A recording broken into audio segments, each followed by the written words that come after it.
Hi everybody, good morning. I'm doing daily challenge coffee club. So there is file inclusion. Is a couple of them they doing the same this inclusion things.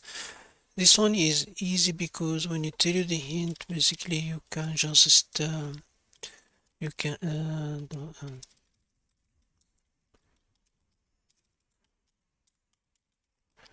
you do a password, you do your name, whatever, and you put your number.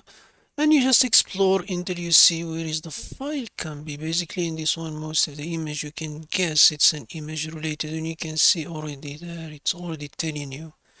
It's already calling images. So when you see something file equal, this is already, no, I don't want you there.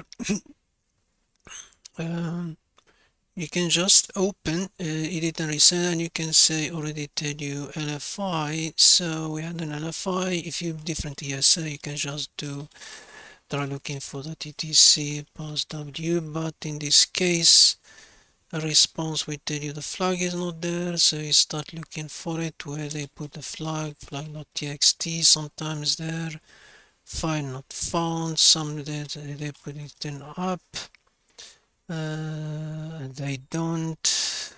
Let me see that app.js, uh, file not found. So basically it doesn't allow you, but if you experience with this flag is somewhere else, you can see. So let's assume it's outside directory. So you try the basic things and you can see today is but straightforward. So basically it's just a normal enumeration. So when you do an enumeration, you always look for anything related to this. When you see something is calling like image file equal, so you know this is an LFI. Anything like something is calling, it become a local L5 versus RF. It depends. So this is straightforward room for today. It's not like yesterday one. This one is a bit little break. Even the video is not that long. This one is straightforward. Yeah, guys. And where is it the flag again? We found in this one. This is the flag. Thank you everybody and have a good day.